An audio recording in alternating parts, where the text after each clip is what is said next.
Welcome, guys. Welcome. So I'm very, very excited to be moderating this panel. I'm also truly honored. We have some absolute legends. I am so grateful for them to be here and making time. Dani literally just came from Milan yesterday. Yeah. I'm pretty sure Lady D and Terry had gigs last night. Yes. Classic. So it means a lot. And it's really, again, an honor because this year is 40 years of Chicago house music. That's right. And for those that didn't know, the Warehouse is now an official landmark in Chicago. That's with the help of many of you guys here. So let's make some noise for house music real quick. Love it. Love it. So let's get into it, guys. If you could each briefly introduce yourself, and we're going to have some fun. Tell us the first club you went to in Chicago.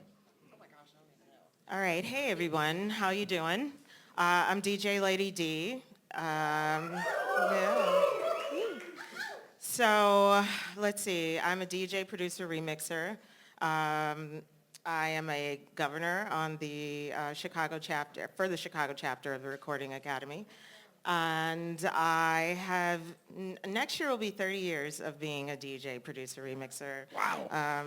Record label owner, music publisher, artist, writer.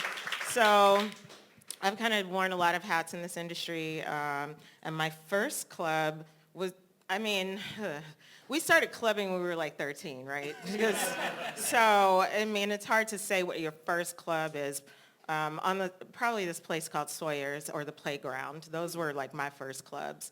If clubbing as we know it, there used to be a club called Kaboom on Chicago and Halsted, and that was probably like my first like big mega club, multi-rooms, that kind of crazy club as we know it. So. Nice to be here. Thank you. Thank you, Lady D. Hi, my name is Dani Deahl. Sorry, I'm losing my voice just a little bit. I do a lot of things in the industry. I am a longtime DJ, producer, and I also sit on the board for the Chicago chapter of the Recording Academy with Darlene. I am a trustee. I'm one of two trustees for the Chicago chapter, and I work nationally with all of the other trustees for all the other chapters across the country to help set a national strategy for the Academy. I also am co-chair of the advocacy committee nationally for the Recording Academy, where we figure out what legislation we're going to focus on over the next year. So, yeah, not like I do. That's a brand new role, right, Dani? Just elected? Congratulations on that. Thank you. Amazing. Thank you. Yeah. As far as my first club, the first residency I ever had was at a club called Joy Blue. There were two clubs. It was Joy Blue and Cherry Red, and I used to flip between both of them. Yes. Those were my first residencies. See, they make it sound so lovely. I don't know how to introduce myself, but I'm going to try. Terry Hunter, Chicago DJ, producer, 3-time Grammy nominated, remixer. Terry, you're pretty good at this. Part of a DJ group called The Chosen Few. If you guys don't know, we do a big festival here, 30, 40,000 people. And just a lover of house music and all music. But my first club, I swear to God, I can't remember the first club. I remember the first impact or influence that I had going to an event. I'm just trying to remember, because when I was coming up, it was a lot of events at high schools. The high school things was really, really popping. But I remember I have a cousin that I was named after, and he had to babysit me. And it was an event, and I've told this story before, on the north side of Chicago, right off Belmont. And they used to throw events there in the 80s. And I went to that event, and Frankie Knuckles was DJing, and it was my birthday month. And I was like, I got it. I know what I'm finna do with my life. I'm gonna be a DJ. Spoken like a true Leo birthday month. See, there you go. Leo's in the building. Amazing, guys.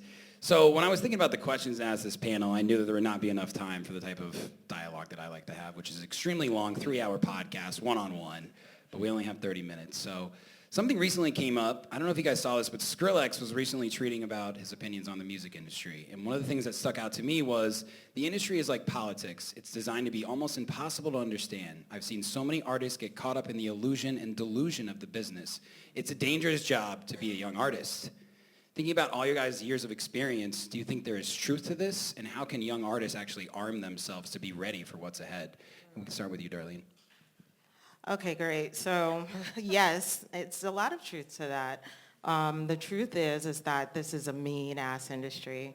It will chew you up and spit you out. And if you're not careful, you will become, roadkill.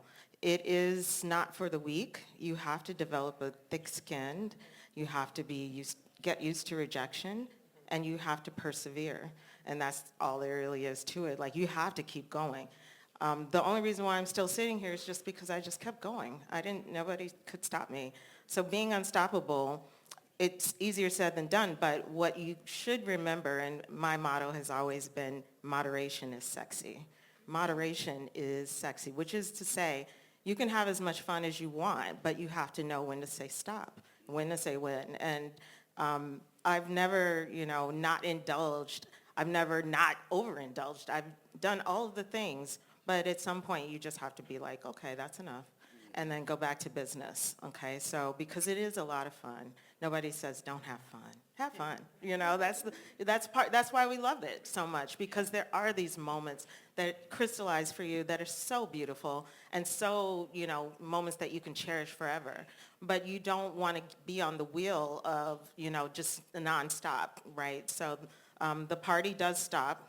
Unlike the song says, the party does stop. And so you just have to kind of persevere. So I think what he was speaking to is that, it can be treacherous. There are people that are going to offer you bad things, offer you bad deals, take advantage of you, make you play for free, not give you your money, have you worried about the wrong things. And so anytime something happens bad to you, just, you got to shake it off. Shake it off, keep going, because you'll live to die another day, okay? So it'll come back around. It always does. Even when things are going smoothly, you think they're going great, and then all of a sudden you're back into a situation. You go like, Jesus, I didn't think I would be seeing this again, or going through this again, or at this point in my life, this would, I wouldn't be experiencing some of the things that you've done before. But people always come along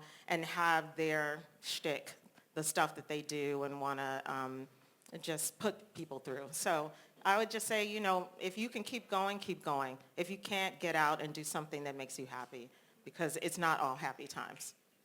Love that. How do I follow that? Yeah, that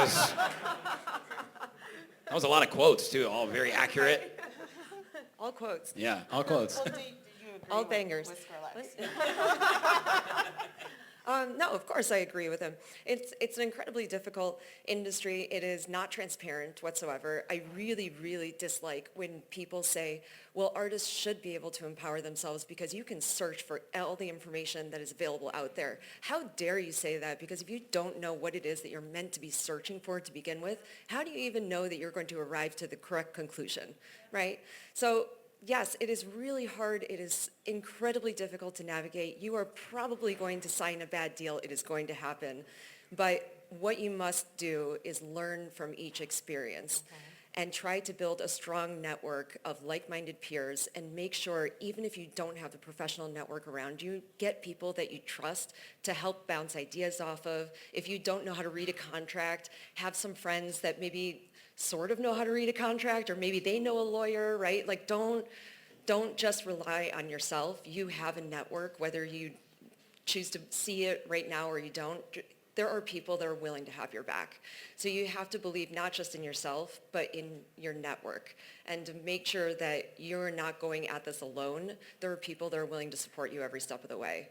And just know that when you, like Darlene said, there are going to be failures. There are going to be doors slammed in your face. There are going to be gigs that don't go well. But you must be able to take that next step forward. Truly, the music industry is not 2 steps forward, 1 step back. It can often feel like a Sisyphean effort. You're trying to push this boulder up a hill, and sometimes it rolls all the way back toward the bottom, right? Yeah. And it can be really hard in those moments to tell yourself that it's still worth it and you can push that rock to the top. But at the end of the day, if you don't believe in yourself, no one else will. So just remember that. That was a great answer. Make some noise for that. So for me, I think, to echo what these 2 beautiful ladies said, everything is true. I remember sitting, I have so many stories. Number one, I just want to say, big up yourselves and thank you guys for doing an event like this because Of course. this is what's needed. You know what I mean? And when we were coming up, at least for me, I can say we didn't have these type of situations to this level. And so I remember being at a friend's house. He had a big music seminar get together, and the problem, and I agree with what Skrillex said, but the thing is this: we all in this room, right? We all know each other. We all talk. And it's a producer artist by the name of Ryan Leslie. If you don't know who he is, go look him up. You can learn something. He dropped so much knowledge at my friend's house. And the problem, he said, was, you know what the problem is? Is that nobody follows through. I'm going to give each and every one of you guys my phone number. Whatever you want to know, reach out, call me, and I'll help you. And he says 1% of people call that number. So my thing is this is so important to not have those problems. Let's get together. Let's really connect. Let's move forward. Let's keep in contact because this shit right here makes a difference. And I remember, I'm going to close it with this. I was sitting at the Grammys in February, and Jay-Z made this speech. It was like, a lot of you feel like you've been robbed. You're going to get robbed. But you got to keep showing up. And I'm sitting there hot like he talking to me because I felt like I was supposed to fucking win that Grammy in February, and I felt like I got robbed. And so at the end of the day, I'm going to keep showing up. You know what I mean? And that's what we got to do. Love that. And we were, Dani and I were right there with I want a Terry mic drop right now at the so Grammys. bad. I knew that question was good, so nice job, sure. So, adapt or perish. We are in a completely different world of dance music than 40 years ago, especially from a digital medium or just experience. How have you guys actually adapted to what the last 5-10 years of dance music look like in terms of social media, the streaming world, DJ support? I mean, it's just completely different. How have you managed to stay so relevant? I paid somebody. Thank you, Spotify. I actually got a young person who knows social media and wants to understand algorithms and make that time to do that sort of thing. That is economics, right? So if I can afford to pay somebody, I don't have to learn how to do it myself. I don't have to take that time out of my day to spend that time with it because overall the time and effort and energy I would put into it is costing me money. I'd rather be in the studio or be at work or be on a board meeting or doing something else that makes the best use of what I can offer. I mean, yes, I can learn that stuff. I did it for a long time. But when I realized that I was spending more time online than doing the things that I really could be, I mean, I could be making money booking myself easily, that more so than putting stuff online. So I actually pay somebody. I mean, there's a whole industry of people. I don't think you have to do it all yourself. Particularly, I just felt like my dollars were better served paying someone to be a member of my team and put my things out there. And so I got with somebody whose work I trusted, whose work that I like, who could talk to me about the things that I wanted to hear and could do it for me. So I used my dollars that I make in my work, in my other life. I'm a CEO, executive director for a theater company, a social justice theater company. So that's part of, something else that I do, that my work as a DJ and producer and cultural programs producer, designer has informed me. And so I can take all of my skill set and use it in a lot of different ways. I wanted somebody who understood social media to do my social media. I don't want to be online all day. I want to be thinking. I want to be strategizing. I want to be coming up with outreach, for my community. I want to be making money in other ways. And so it serves me better to just have somebody else do it. I've worked with people that Terry's worked with to, create sizzle reels and videos and things like that. And I just love that I can outsource that and create an ecosystem or an economy around me so that, I am helping other people reach their dreams too. So that's how I work. Nice. Well, I think for me, the thing that has worked over time was to unapologetically always be myself. online and in my music. I think we're in a time where somebody... I know. I was like, you gotta, Okay. Apple Watch alarm, bro. Oh my gosh. Easy front row I guy. was like, was that just in my head? that monologue is starting to go. Seriously. No, I really think that we're in a very interesting time for artists because it almost feels like authenticity is under fire right now. It is so hard for us to determine whether we are creating for ourselves or for the algorithm, right? And I think what has always served me well is to always create for myself. So it's the things that I say no to that actually service me better. I don't choose to be on every social media platform. I choose to be in a couple of places that interest me the most. During the pandemic, I was on Clubhouse all the time, but that was for my mental well-being, actually, because I really wanted to talk to people a lot. I'm not on Clubhouse anymore, but the people that followed me on Clubhouse wound up following me on Instagram, which is now my primary channel.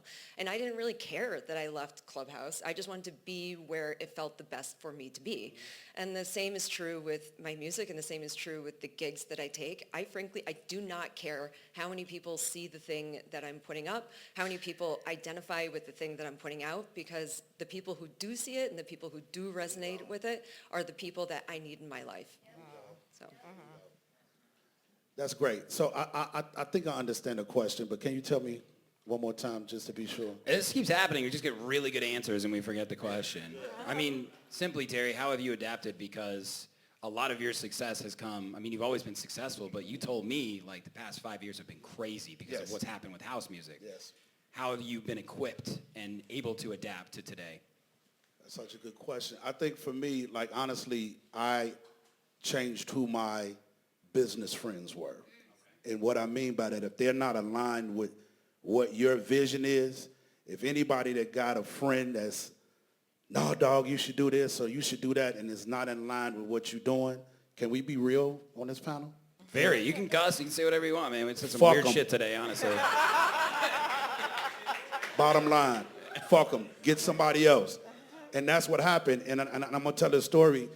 I remember years ago that I had certain people that was on the Recording Academy, the Chicago chapter. It was like, man, you should get involved with the Grammys. You should get involved with the Grammys. And I'm hanging around these people. Nah, man, that shit ain't real. Don't give it the Grammys, da-da-da-da-da. And I promise you, I will never forget this. I was in London one day, and I woke up, and I had an email, and it was like, yeah, when you get back, such and such and such want to meet with you about being a voting member. Man, fuck that shit. And I was like, you know what? Fuck you. Because the problem of it is I was influenced by that company I had. And I said, you know what? No, I'm going to take this meeting. And that's how I led my stuff from that point on, is to talk to people that I wouldn't normally talk to. And especially if it aligned with what I was doing. And when I made that change, I promise you, like you said, I've been doing my thing. I've been successful, but I swear to God, the world opened up when I did that. So I advise all of you guys to just really find somebody that's hot, find somebody that's aligned with what you're doing, grab onto them, and then build from there and keep going. You know what I mean? Because it is no more one person that holds the key to everything. Trust me. Everybody think, hey, I'm the hottest, and you ain't going to find. There's somebody always hotter than you in whatever it is that you do, period. Fuck 'em. Terry, you talked to Olivia actually at ARC about this and how important it was for you to be part of the conversation. Wow. And you guys are all trustees and voting members for the Recording Academy. What does it mean to be part of the conversation with that in mind? Terry, you can pick up where you left off. Yeah, just it's just really important. It's just, for me, my music has went just to people that, I was in the airport in San Francisco. This is about 3 years ago. And I had people notice me from my music that I would never, ever think, right? And that's because I got involved. I wasn't the dude that was trying to be the tough guy saying, hey, yeah, no, again, fuck that. That ain't cool. It is cool. And I want to say this. I have to big up there in the building, the house calls, right?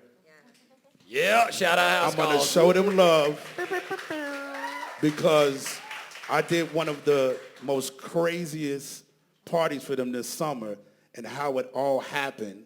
And then it led to other things happening. I did something with John Summit, and being introduced to different audience is so, so important. And so it goes back to what I said in the beginning. It goes back to what these ladies said. Like, we really got to get involved. We really got to take this opportunity from this and to connect. And I'm going to tell this last story. And I keep saying I'm going to tell it forever.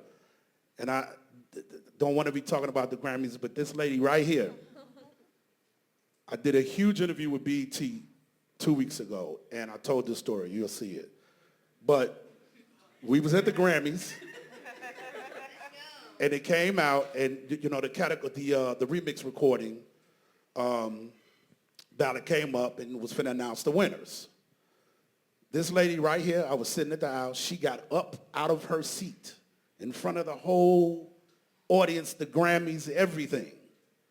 And she kneeled and she sat right by me in support if I won or not. I didn't take the trophy home. I've been nominated, Mariah this year, Beyonce last year.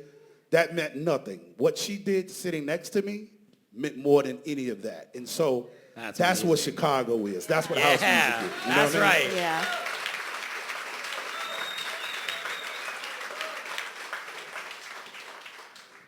Damn, Terry. I'm starting to get emotional. You're over really here. good at this, man. I really appreciate that, Terry. You know, I do it out of love, and we're friends. So, you know, I support you no matter what. But really, that's what this all is. I really believe. Oh my gosh, I'm sorry, my voice is wavering now. I really believe that you're in this. You're in this for a higher calling. You're not in this because it's a job. You're in this because it's a passion, because you feel like there is no other choice, because there is a thread that you continue to pull that will be there until the day that you die, right?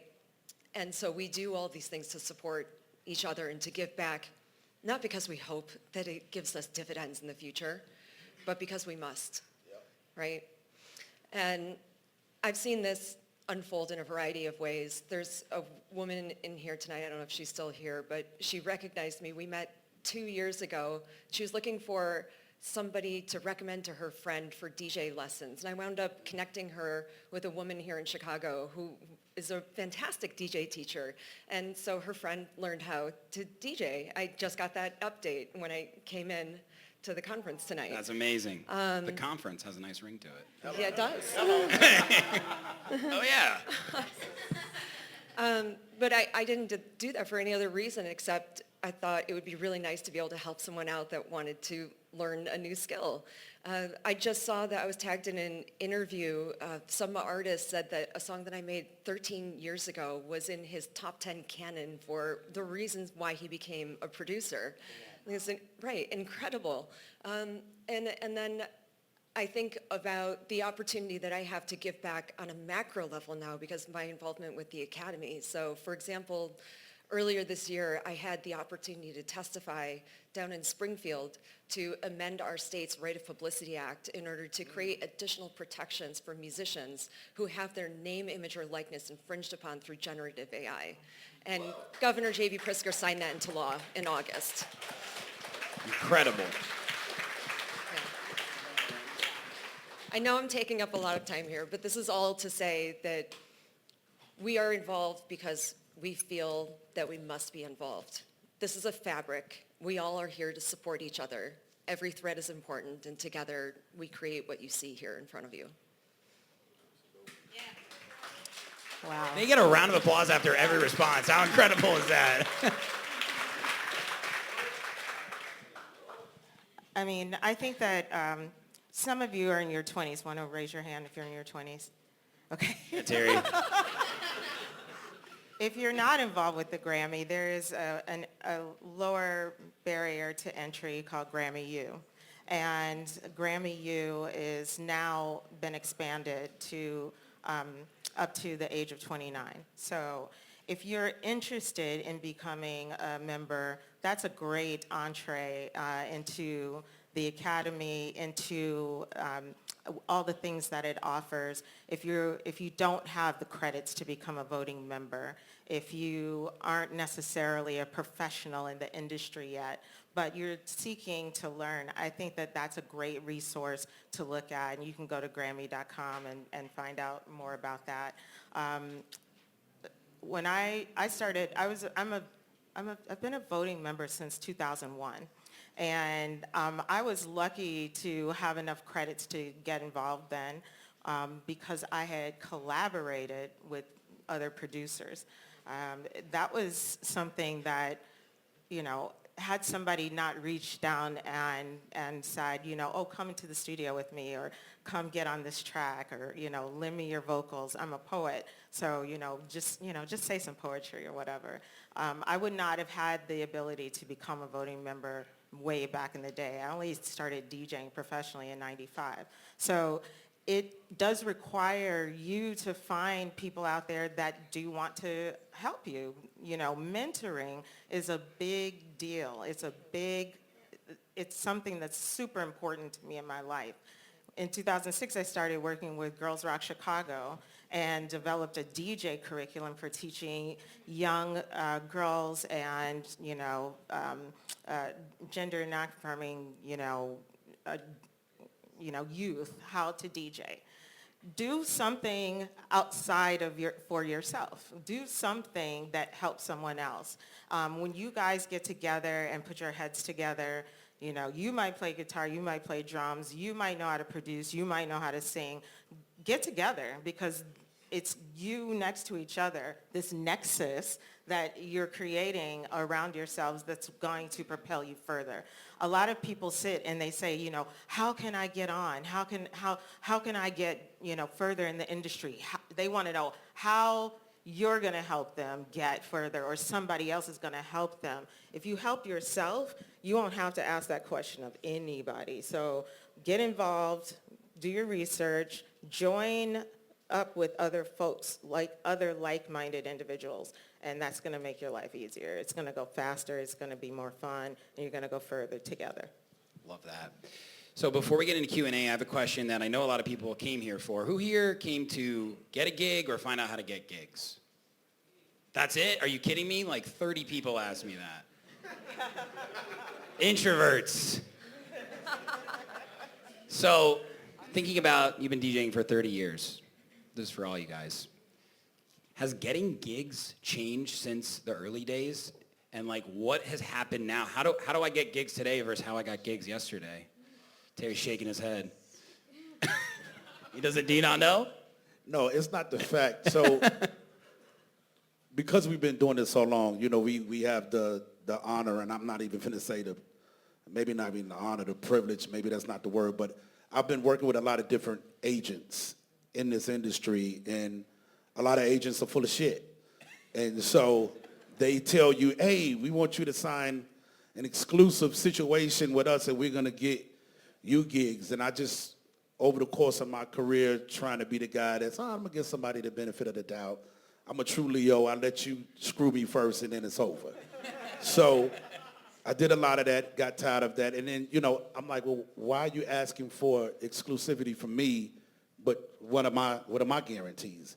And there's never any guarantees on our end. You know what I mean? We're the ones that's getting on the plane. Like I tell people all the time, I'm a professional plane flyer, right? Just like what she just did. Like I go overseas, I do a gig, I play maximum, if I'm lucky, 2 hours.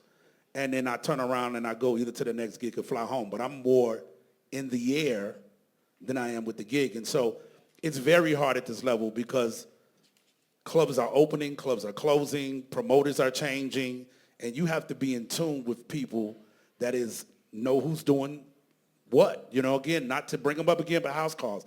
They're doing some amazing things here. DJs, you guys need to get to know them. Go to their events. Find out what the fuck they doing. Say, can you open up? Can you sweep the floor? See, all of that stuff, that's what I did. We carried crates of records. I did whatever the fuck I had to do. People now is just I'm not going to do this. Well, okay, don't complain. So just get involved, man. Just get involved. It's hard, though. It's hard, even at that elite level. The TLDR, I believe, is relationships. Yes, yeah. Over time, I suppose you could say little things have changed about how one secures a gig, but ultimately the foundation of it does not change, and that foundation is relationships. And you have to make sure that you are seen in the places in which you want to be seen. Make friends with the people that you would like to book you. Be friends with them, genuinely. Like, go out and support the nights that you would like to play. This feels so, what's the answer? Oh, diet and exercise, right? Like, there's no trick diet here. This is simply put in the work and show up and help to develop the space in which you want to exist. Okay, so yes, all of that, and I also think that it's important to build your own communities. Yeah. I think that for me, coming up, I never felt like there were people who were going to put me in a place. And so, I would see a space and I would, talk to the owner, and we would just go do something there, right? Nobody else was doing something there. And they looked like they needed customers, and it was something that I felt like I could do. And so me and my crew would go and build a community, invite all of our friends, very much in the way that these crews pop up like a house calls. They had their crew, and they found spaces, and they started doing things together. You can find your crew, find spaces, and do things together. There's nothing that says, I think, I don't even think about it as competition. I just think of filling a void. What can you add to the conversation? What's missing? What part of it doesn't work for you, but would if you were to put your own fingerprint or thumbprint on it? So I think that, there's so many businesses out here that need help. You go into an empty cafe and they're struggling. You can tell they're struggling. Why don't you approach them and say, what if I could do a Sunday brunch and I could have, 30 people come in? Would that be worthwhile to you? What would that look like? How could we arrange that so that it'd be, beneficial to both of us? And just work on it, do something small. I was doing something at Shuba's, which was a country western bar. At the time, nobody was thinking about it, but they had a struggling restaurant next to it. They had just opened. They had knocked down and gotten the space next to it, and they couldn't get anybody in there. And I said, well, people are always looking for food after gigs. It's like, what if we brought DJs in here and played from midnight to 8 in the morning? And they were like, huh? I was like, hey, we could try it. And, for 6 months, we turned it out. It was crazy. And it got so big where they just said, thanks for all the help, but we can't, take this anymore. People are stealing our silverware. But but they were like, we love you forever, Lady D. And they just had a book come out about Shuba's, and, our events are in there. So make your own mark. Don't be unafraid. Be fierce and fearless about what you want to see. I love that everybody's doing their own thing, but I like, I love house calls. I love y'all, Abby. I love y'all, Monty. Y'all are great. I love rituals, I've played for all of them too. And it's nice to be invited into these spaces even, 30 years later. We're not, spring chickens, but we do offer a lot of, experience and a different, feel for things. I know everybody knows, who's hot and who's on the top 100 DJs list. It's never going to be us because we're not that. But what we have here in Chicago is something completely extraordinary. And so, by paying attention, that's why I love a lot of you, because you are paying attention to what came before you, and you want to honor that, and you have some reverence for it, and that is why we will speak your names in these rooms and have these conversations. And people are asking us overseas, what's going on in Chicago? What's hot? I tell them, the young DJs who are blowing up for me, the people who are doing, these things. And so you don't know what people are saying about you in rooms that you're not in. But if you're doing all the right things and paying attention, you will get the accolades that you deserve. Make your own scene. I was just telling the story when I used to throw my own events. I couldn't get a gig in the house music space in Chicago at all. Long ass line, and I wasn't even making music. I just wanted to play an underground set. I booked Seamus actually over there, who's coming up later. I was literally renting subwoofers from Guitar Center, putting them in my buddy's Toyota Camry and pushing the seats all the way up so we could fit the subwoofers in the back, right? We used to bring them upstairs. I banged my knee, it still hurts. All the way upstairs in broken English, and we would throw our own parties because I said, you know what? I got to play house music. I'm going to do it on my own. And that led to an incredible community building moment that I didn't even realize. I just wanted to have fun with my friends and play the music that I wanted to. And I got to get closer to people like Seamus and Abigail and all these other incredible artists that I'm still friends with today. And here we are 10 years later telling these stories. Here they are 30 years later telling these stories. So think long term. I want to just say this really quick, just to echo what you said, right? And it's so important that we understand this, right? When you said we're not spring chickens, I agree, we're not. But we're fine wine right now, and we're hot. Yeah. Like, straight up. Like, Yeah. Cocoa Vine. Because I can get with the spring chickens. They don't want no problems with me. So, nah. Mm-mm. Love that. Okay, we have time for a little bit of Q&A. Who's got a question? Yes, in the back. Hey guys, just to make sure you can hear every question and piece of feedback from the audience, I wanted to repeat it for you. This question was, as DJs that have been so prevalent on the producing and performing side, especially at this point in their careers when they've garnered a massive audience and fan base, how do they choose between playing shows and making music? That's great. So, like what Dani said, all of that I said earlier is just really relationships. You know what I mean? It's just getting out there, making sure that you're putting out product that people will hopefully feel, and you're getting it out there for them to be able to contact you. So, and showing up, you know what I mean? And so for me, I feel like, and the reason why I said that, I feel like I'm literally 25 in this game because I'm more active than I've ever been. I'm traveling more than I ever traveled. So I don't feel that it's no end. Like, I love this shit. Like, I wake up every day, go to sleep, breathing, what's the new programs? What's the new record? How can I make this better? Who do I need to add to my team? So it's just those things. I'm just as hungry as the young person. You know what I mean? So that's how I keep doing it. Yes, sir. Just in case people didn't hear, knowing what they know now, what would they have done differently looking back? You want to start, Darlene? That's a difficult question because I have to say that at the peak where you would think, like in the beginning when things are really hot and things start to really pop off, I became a mother. So I chose motherhood. I chose motherhood and I chose to keep going anyway because there were literally promoters who found out I was pregnant and literally said to my face, your career is over. Really? And I had to contemplate that. So, but like Dani said, there's this thread that keeps pulling, and it keeps making you give. So you keep giving to it, and the thread just keeps coming from you. So nobody can tell you that your career is over. Nobody has that right. And it's funny because the person that said that to me still books me. Name drop.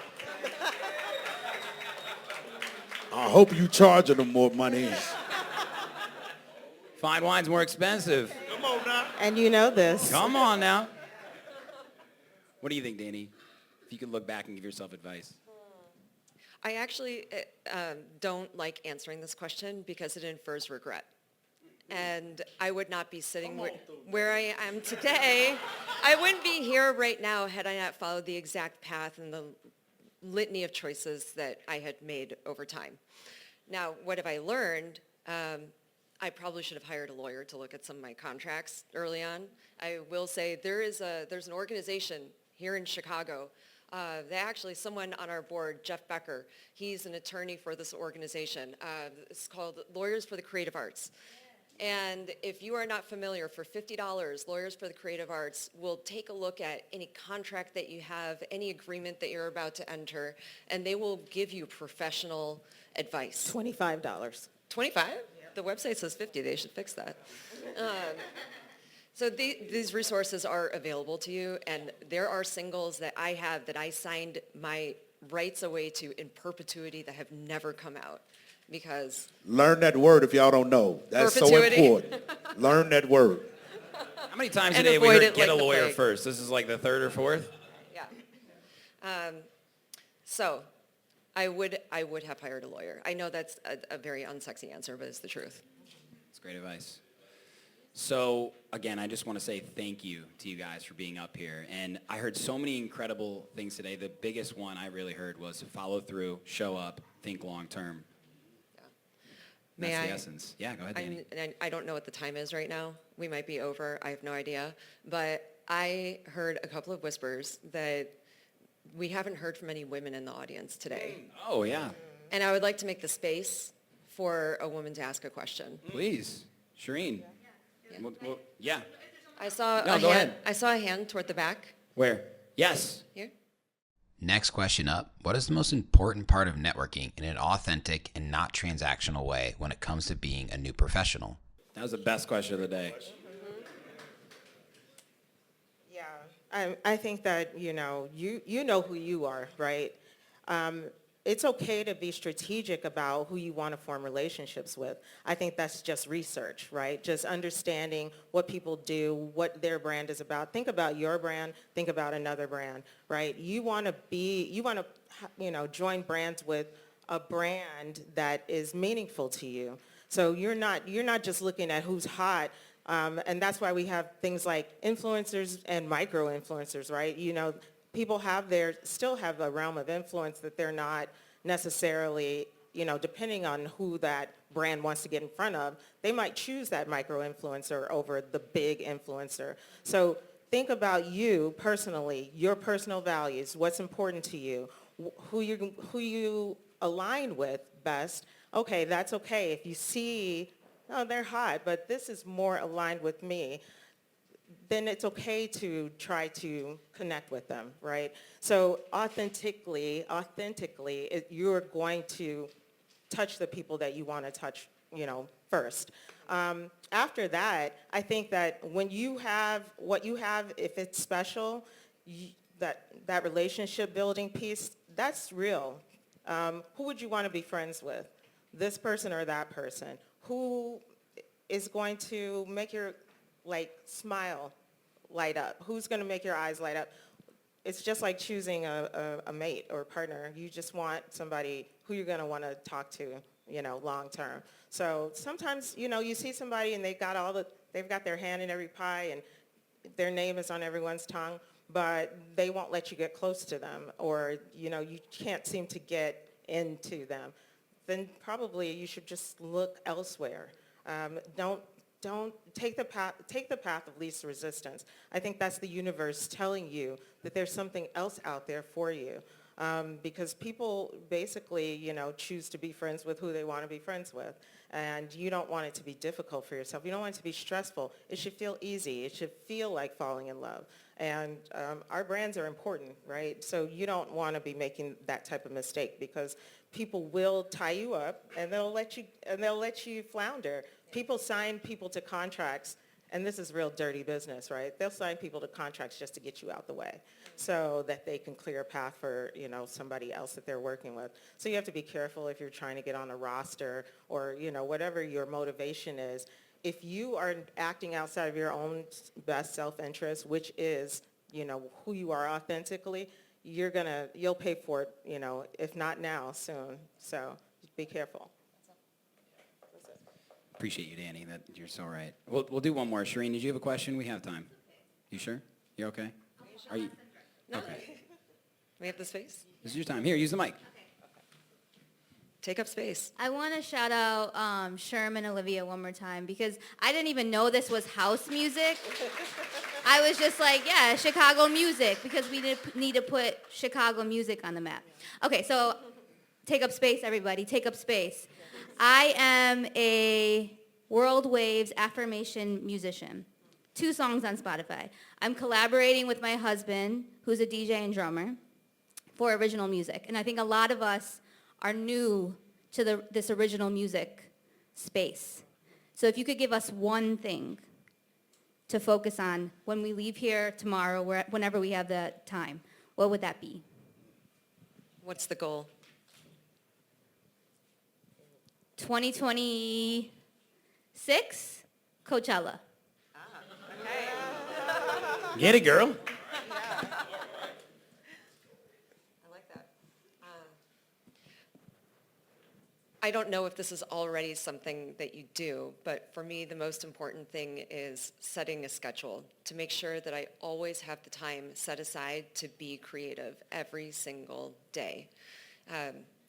There are a lot of times, I'm sure you both can relate, where our schedule oftentimes gets in the way of that. But just like working out, right, or eating healthy, you prioritize the things that are important to you. And the only way that you are ever going to get to a higher state of being when it comes to tapping into who you are authentically with your music faster is to do it more often. And the more that you can make it a practice, the more that you can get into flow state faster, the more you can connect what's in your brain with what is on paper or in your DAW or whatever your method of working is. So I think practice is persistence, which equals outcome. Yeah.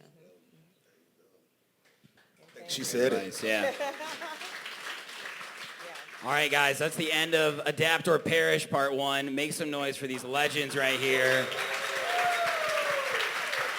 Appreciate you guys. Be the ones who follow up. Be the ones who reach out to them. Be the ones that stand out. Appreciate you guys. Hit our It's amazing. DMs. That's right. Thank Hit you, our Sharon. DMs. Get in our DMs. Let's go.